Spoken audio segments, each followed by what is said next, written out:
주의 은혜와 사랑이 함께 하시기를 주님의 이름으로 축복합니다. 예수님이 이 땅에 오셔서 마리아의 몸을 입고 이 땅에 오셔가지고 살아가신 날 전체를 33년 얘기하는데 그중에 30년 정도는 나사렛에서 저 북쪽 지방 갈릴리라고 하는 큰 지역에 나사렛이라는 산동네에서 한 30년을 사시고 공생에 3년 정도를 같이 사십니다. 근데 이 주 활동지가 어디냐면 북쪽 지방 갈릴리 지방이에요. 이 갈릴리라고 하는 지역이 그 당시에는 소외된 사람들이 살던 데고 가난한 사람들이 살던 데고 예루살렘이라는 수도에서 멀리 북쪽에 떨어져 있어가지고 시원치 않은 사람들이 살던 데인데 거기에 대해서 예수님께서 말씀 그대로 포로된 자에게 자유를, 누린 자에게 자유를, 눈먼 자에게 다시 보게 함을 귀신을 쫓아내시면서 말씀 전하시면서 그리고 거기서 이렇게 쭉 3년을 사시는데 간혹 남쪽에 오셔서 말씀을 전하고 가실 때가 간혹 있습니다. 어떤 사람은 그걸 한 3번 정도 하셨을 거라고 그러는데 이제 예수님이 돌아가실 때가 점점 가까워 와요. 그러니까 예수님께서 이제 예루살렘으로 내려가셔서 거기서 십자가를 지고 돌아가시게 되는데 그 직전에 이제 마지막 여행을 갈릴리에서 맨 밑에 있는 예루살렘까지 마지막 여행을 오십니다. 이스라엘을 지도를 보게 되시면 맨 북쪽에 파란색으로 있는 데가 갈릴리 호수예요. 갈릴리 호수에서부터 물이 쭉 흘러서 아래로 내려오는 게 사해바다지요. 여기까지 흐르는 물을 사이에 두고 저 북쪽이 갈릴리고 남쪽이 유다 지방이거든요. 요단강을 사이에 두고 왼쪽 지중해 쪽으로 붙어 있는 데가 사마리아고 요단강을 사이에 두고 오른쪽으로 붙어 있는 데가 베레아 지역입니다. 지금 초록색으로 나와 있는 지역인데 자, 예수님께서 갈릴리를 떠나십니다. 갈릴리 지역을 떠나셔 가지고 요단강을 건너서 베레아 지역을 지나시다가 다시 요단강을 건너서 예루살렘으로 들어가시면 이제 십자가에 달려 돌아가시게 될 걸 예수님이 알고 계세요. 이제 마지막 여행에 될 수 있는 이 마지막 여행, 제자들과 함께하는 이 마지막 여행에 예수님께서 제자들에게 어떤 중요한 메시지를 전해주시는 이야기가 누가복음 17장부터 나오기 시작합니다. 자, 누가복음 17장 1절로 4절에 보면 아주 유명한 말씀이 거기 나옵니다. 거기 뭐라고 나오느냐면 예수께서 누구에게? 제자들에게 이르시되, 자, 그동안에는 누구에게 말씀하신 게 많아요? 무리에게 많은 말씀을 하십니다. 그 뭐 왔다 갔다 하는 사람들에게도 많은 말씀을 하시는데 이제부터는 집중 심화 과정처럼 제자들에게 너희들 이렇게 살면 좋겠어 라고 하는 마지막 교훈을, 마지막 말씀을 주시는 장면이 누가복음 17장에 시작이 됩니다. 여기 보면 제자들에게 뭐라고 말씀하시느냐면 너희가 사는 동안에 실족하게 하는 것이 없을 수는 없다. 너희가 살다 보면 너 때문에 시험 드는 사람 생기고 너 때문에 하나님 떠나는 사람 생기는 일이 있다는 거예요. 근데 그거 너네들 보통 생각하면 안 된다. 그럴 일이 있을 수는 있지만 그렇게 한 너는 어떻게 될 거라고? 하나님 앞에서 화를 당하게 될 건데, 자, 2절에 보면 뭐라고 나오냐면 그가 이 작은 자 중에 하나를 실족하게 할진데 차라리 연자맷돌이 금옥에 매여 바다에 던져지는 것이 나으리라. 이 연자맷돌은 보셨어요? 어마어마하게 큰 거거든요. 이런 맷돌이 아니라 말이 돌리는 맷돌이 연자맷돌이에요. 굉장히 큰, 보통 폭이 한 2m 정도 되고요. 이 높이가 한 50cm 정도 되는 게 연자맷돌이거든요. 이거 두 개를 말이 돌려, 말이 이렇게 묶어가지고 그러면 그게 콩도 갈고 곡지도 갈고 그러는 건데 이 연자맷돌 형이라는 게 있습니다. 십자가 형이 있는 것처럼 벌 중에 연자맷돌 형이 있어. 그래서 판사가 연자맷돌 형을 선도를 하면 아주 흉악한 놈들인데 이놈들을 산채로다가 연자맷돌에 묶어가지고 바다에 빠쳐버려 그냥. 그러면 살아있는 상태로 바닷물 속에 들어가서 죽고 거기서 물고기 밥이 되고 이러는 형벌을 받는다는 사람들은 흔치 않습니다. 근데 이 남을 실족하게 하는 죄가 얼마나 큰 죄인지 예수님께서 너 때문에 남들이 실족하게 되면 너 차라리 연자맷돌을 메고 물에 떨어져 죽는 게 나아. 이런 이야기를 하실 만큼 실족하게 하지 말아라. 지금 누구에게 말씀하시는 거라고요? 제자들에게. 믿음이 약한 사람이에요? 믿음이 좋은 사람이에요? 믿음이 좋은 사람들, 자, 집사님이에요? 권사님이나 장로님이에요? 권사님이나 장로님들한테 하는 얘기요. 집사님들은 좀 봐줄만 해. 교회 와가지고 아직 직분이 없어. 교회 나오는 지도 얼마 안 돼. 이런 분들은 이해가 돼. 아직 믿음이 없으니까 그럴 수도 있지. 아직은 뭐 그럴 수도 있지. 그렇지만 권사가 돼가지고 이러면 안 된다 그 말이지. 실족한다는 말은요, 실망시킨다는 말의 증폭이라고 보시면 됩니다. 살다가 보면 실망할 때가 있죠. 남편 때문에 실망하기도 하고, 시댁 때문에 실망하기도 하고, 교인들 때문에 실망하기도 하고, 우리 교회 이 그 속장님 때문에 내가, 그 권사님 때문에 이렇게 실망스러울 때가 있지. 근데 실망하는 정도가 아니라 이게 반복되고, 이게 지나쳐서 나중에는 저 사람 때문에 내가 예수 믿기 싫어. 이걸 실족이라고 그래요. 우리나라에 술 먹는 사람이 얼마나 많은가 궁금해가지고 찾아봤어요. 전 세계적으로 음주 인구 비율이 유럽은 62.4%, 서태평양, 우리나라가 속해 있는 서태평양은 60.4%, 미국과 카나다 지역이 60%, 아프리카가 의외로 29%밖에 안 됩니다. 동남아시아, 태국, 캄보디아 이런 데가 술 많이 먹을 것 같죠. 천만의 말씀입니다. 대한민국에 배도 안 먹습니다. 지중해 지역 잘 많이 안 먹습니다. 이 전 세계적으로 술 먹는 사람의 인구가 20억 명 정도 됩니다. 20억 명이 되는데 대한민국의 경우에는 남자의 70%, 여자의 51%가 술을 먹고 살아. 자, 그러면 여기 앉아 계신 분들 중에 남자는 쭉 하고 앉아있지만 술 먹는 여자가 둘 중에 하나라는 뜻이야. 이해가 됐어요? 옆 사람 손을 꼭 붙잡고 눈을 쳐다보면서 목사님이 너 얘기하시는 것 같다. 시작. 목사님이 너 얘기하시는 것 같다. 얌전히 척 하고 앉아있지만 술 먹는 사람이 둘 중에 하나인 거야. 여자들이 우리나라에. 이게 심각하다니까. 이게요, 대한민국이 여자 남자 술 먹는 비율이요 아시아권에서 1위랍니다. 우리나라는 2등을 안 해. 중국 사람들이 술 많이 먹는다고 천만의 말씀, 한국 사람한테는 게임이 안 됩니다. 자, 근데 우리나라 사람들이 모르고 있는 게 있습니다. 그게 뭐냐면 이 술이요 1군 발암물질이라는 거 아세요? 술이 암을 유발한다라는 걸 아는 사람은 별로 없어요. 옛날에 약주라고 그래가지고, 자, 제가 기억하기에 약주 먹고 장수한 사람 없어. 우리 교회도 지금은 다 돌아가셨지만 옛날에 술 좋아하셨던 남자분들이 계셨어. 그분들은 얼굴을 탁 보는 순간 술꾼이라고 써 있어. 근데 남들은 자기가 술꾼인 걸 모르는 줄 알지만 다 알아. 얼굴에 술 먹는 사람들은 얼굴이 형이 다릅니다. 딱 보면 알게 되어 있어요. 자, 참 묘한 일은요, 이분들 있잖아요, 술 하루라도 안 드시면 못 사는 분들입니다. 거의 매일 저녁에 반주라고 그래서 이렇게 한 잔씩 해야 주무시고 어느 날 한 병을 먹어야 주무시던 분들, 이런 분들이 교회 와서 전교인 수련회 같은 데 가잖아요. 2박 3일 동안 이게 골치 아픈 거야. 그래서 술을 못 먹으면 또 안 되잖아. 잠을 못 자니. 그래서 어떻게 해요? 어떤 분은요 꼭 사이다병에다가 소주를 사갖고 와. 그래가지고 사이다병에 사이다인 것처럼 들고 와서 냉장고에다 숨겨놨다가 나중에 혼자 자기가 먹어. 술을 안 드시면 못. 참 묘한 일은요, 이분들 중에 70 넘긴 사람 없다는 거 아세요? 왜? 이게 발암물질이거든. 그냥 괜찮아 젊을 때는. 근데 이게 암을 유발시켜서요, 암이나 했는데 벌써 말기고 끝난 거야. 이게 술이 굉장히 무서운 거예요. 자, 술 먹을 수 있습니다. 대한민국 국민의 60%가 술을 먹고 사니까 술 먹을 수 있고 여자도 술을 먹을 수 있어요. 근데 집사님이 이제 저녁에 내가 파인타운으로 돌아다니는데 어떤 집사님이, 예를 들면 이제 윤정현 집사가 이 동네 한 살이면 윤정현 집사가 어느 날 버리고 코가 빨개 가지고서 술을 취해 가지고서 이렇게 길을 집에 간다고 들어가고 막 가고 있어. 그러면 내가 목사니까 이해가 됩니다. 무슨 회사에 회식이 있었나 보다, 무슨 일이 있었나 보다, 이렇게 하고 이해가 되고 그것 때문에 내가 실망하지 않아. 근데 초신자들을 오늘 예수님이 얘기하시는 거잖아요.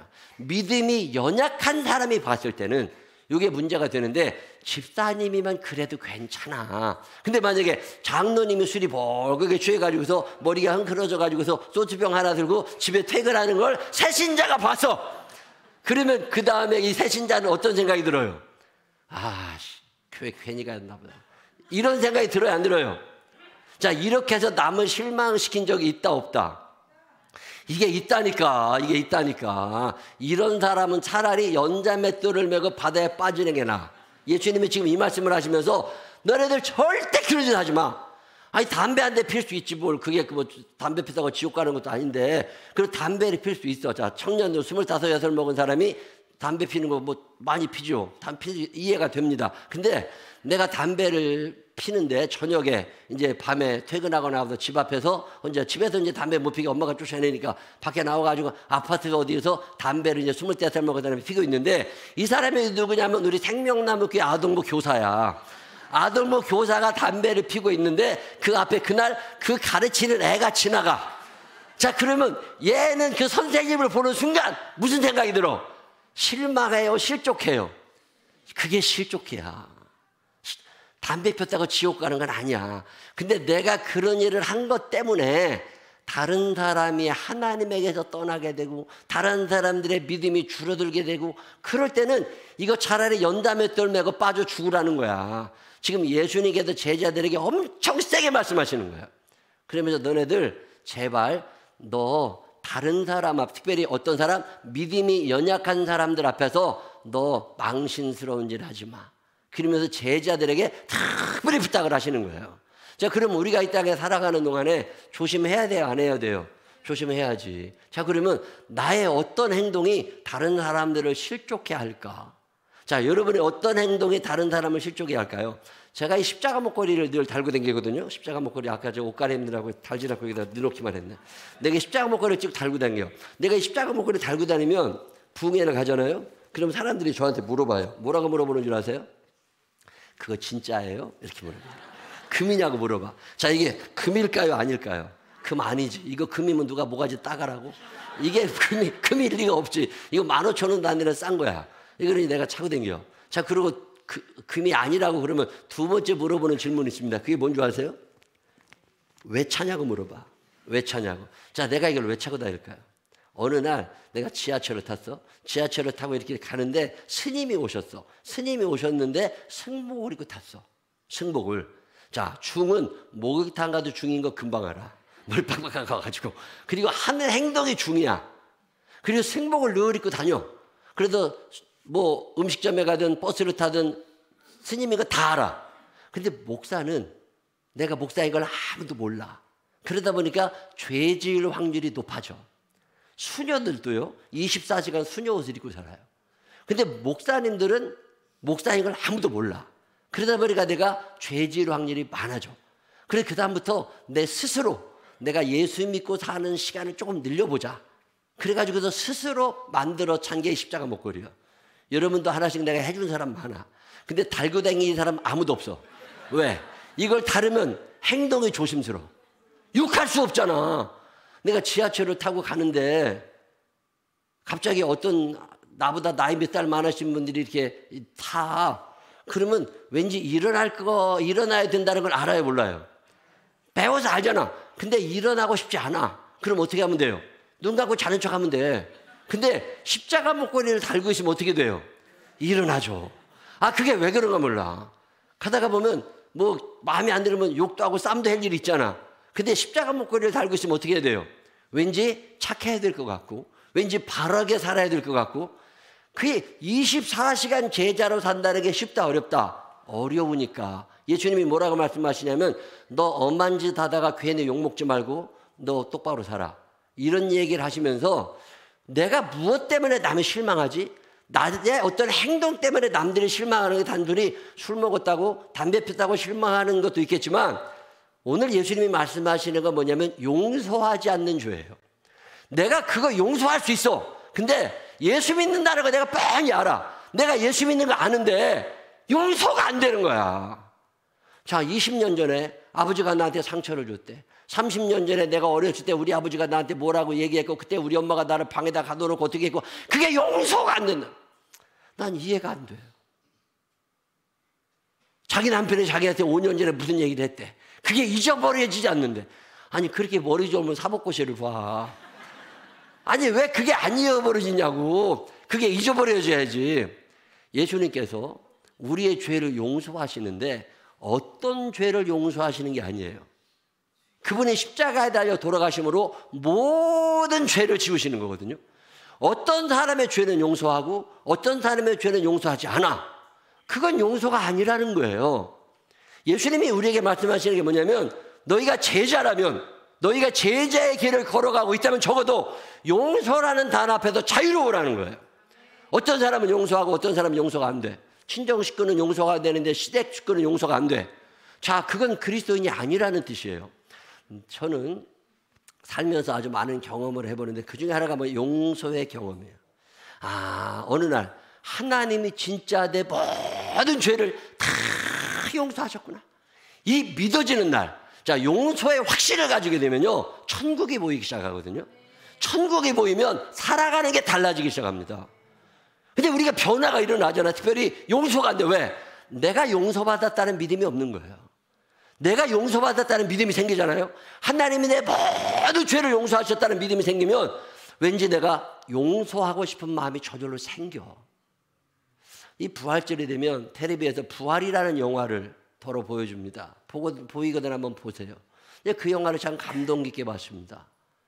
호민관, 로마 사람 군인입니다. 사람을 많이 죽인 군인이고 전쟁터로 누비던 군인이 이제 진급을 해서 호민관, 백성을 다스리는 사람이 돼가지고 예루살렘에 부임을 한 거예요. 그때 예루살렘의 총독이 빌라도입니다. 그때 예수님이 사형당하는데 그 사형장을 지키던 호민관이 이 사람이야. 백부장이 자기 밑에 있어. 그래가지고 이제 사형을 다 집행하고 무덤에 넣고 돌문으로 꽝 끝. 근데 제사장들이 와서 자꾸 뭐라고 그래? 저 시체를 누가 훔쳐갈 수 있으니까. 사실은 예수님이 무엇을 예언하셨어요? 부활을 예언하셨으니까 혹시 부활할까 봐 못 나가게 무덤을 막으라고. 그래서 본인이 다 막았어. 그리고 끝. 근데 묘한 일이 벌어진 거잖아요. 3일이 지났는데 가봤더니 어떤 일이 일어났어요? 무덤이 열리고 돌문이 깨지고 이게 난리가 나고 시체가 없어진 거야. 자, 호민관의 입장에서는 부활 사건이에요? 시체 도난 사건이에요? 시체 도난 사건이 일어난 거지. 내가 분명히 넣었는데 이거 없어졌어. 내 책임이야. 이거 책임을 그래도 범인을 잡아야 되잖아. 범인을 잡느라고 예루살렘을 다 뒤지고 베들레헴을 뒤지고 다 뒤지고 돌아다닙니다. 범인을 잡으려고. 3일 전에 죽었던 시체들까지 다 뒤져내. 예수 시체를 어디다가 찾아요, 못 찾아요? 그 과정에 막달라 마리아를 신문하고 바돌로메를 신문하고 제자들을 신문하는 과정에 어떤 소경 신문하고 그러는 과정에 이 사람에서는 자극을 받습니다. 진짠가? 이 사람은 예수를 모르는 사람이에요. 예수님이 계신 것도 모르는 사람이야. 근데 자기가 사형시킨 그 사람의 시체가 없어졌다고 이걸 어떻게 해명해? 빌라도는 당장 시체를 가져라고 난리지. 사람들은 예수님이 부활하셨다고 막 떠들고 다니지. 소란은 일어날 것 같이. 이 혼란의 가운데에서 이 호민관이 고민합니다. 그리고 시체를 찾으려고 애를 썼는데 결국 못 찾았어요. 시체를 못 찾으면서 이 사람이 크게 깨닫는 게 하나 있습니다. 진짜라는 거예요. 빌라도도 믿지 않았어. 대제사장도 믿지 않았어. 유대인들이 믿지 않았지만 내가 조사해 봤더니 이거는 도난 사건이 아니다. 이건 도난 사건이 아니라 안에서부터 돌문이 터져나간 거고 그분이 어디로 사라져버린 거지. 이건 사람이 한 일이 아니고 내가 만나보니까 내가 신문했던 그 예수의 제자라는 사람들의 삶이 달라져 있더라. 우리같이 돈과 권력과 명예를 추구하는 사람들이 아니라 뭔가 다른 사람이 되어 있더라. 저 사람의 변화는 쉽게 일어나는 게 아닌 거니까 그가 예수를 믿기 시작합니다. 그리고 부활하신 예수를 만나고 싶어 합니다. 어느 날 그가 예수님 부활하신 게 믿어지게 되고 그리고 난 다음에 예루살렘을 떠납니다. 그리고 나 이제 호민관 안에 그리고 말을 타고 쭉 내려가는데 호민관 반지를 끼고 있으니까 다 알아보지. 어떤 주막 같은 데 앉아가지고 그거 이제 깜짝 놀라죠. 주막집 주인이 이 높은 사람이 왔으니까. 그래서 겁먹고 있으니까 반지를 빼놔요. 나 이제 호민관 안 한다고. 왜 그러시냐고. 그분이 부활하셨다고. 그 예수님이 부활하셨다고. 내가 그 부활하신 예수님을 십자가에 못 박았는데 나 이제 그분을 믿게 됐다고. 나도 천국을 사모한다고. 그리고 얘기를 하니까 그 주막집 주인이 뭐라고 그래요. 앞으로 어떻게 살 거냐고. 뭐 해 먹고 살 거냐고. 그랬더니 이 사람이 아주 유명한 말 하나 합니다. 아직 어떻게 살아가야 될지는 모르지만 옛날처럼 살고 싶지는 않습니다. 과거와 다른 삶을 살아가고 싶다는 거예요. 여러분 예수를 믿는다는 건 달라지는 거예요. 그동안 용서가 안 됐어. 엄마가 용서가 안 돼. 아버지가 용서가 안 돼. 남편이 용서가 안 돼. 애들이 용서가 안 돼. 친구가 용서가 안 돼. 그게 아직도 남아있어. 이거는 내가 용서받지 못했다는 증거예요. 용서받지 못했는데 어떻게 천국에 가요? 그건 아닌 거지. 근데 부활하신 주님이 내게 오시잖아요. 이분이 십자가에 달려 하신 말씀이 뭐예요? 가상 7은 유명하잖아. 그 중에 하나가 뭐예요? 아버지 저들의 죄를 용서하여 주옵소서. Father forgive them. 왜? 내가 이미 저들을 용서합니다. 내 머리에 가시관 씌워준 놈 내가 용서하고 내 양손에 못 박고 다리에 못 박은 그 군인들 용서하고, 내 허리에 이 창을 찔른 사람 용서하고, 내 억울하게 누명 씌워서 십자가에 달은 저놈들 다 예수 하나님 내가 용서하니까 주여 나를 용서해. 내가 그들을 용서한 것처럼 예수님, 하나님 저들을 용서하여 주십시오. 그 예수님이 그 기도를 하시잖아요. 그래서 이 부활의 신앙이라는 건 뭐냐면 뭔가로 증명이 돼야 돼. 내가 부활 신앙을 증명하시는 방법이 뭐예요? 그게 용서라는 거예요.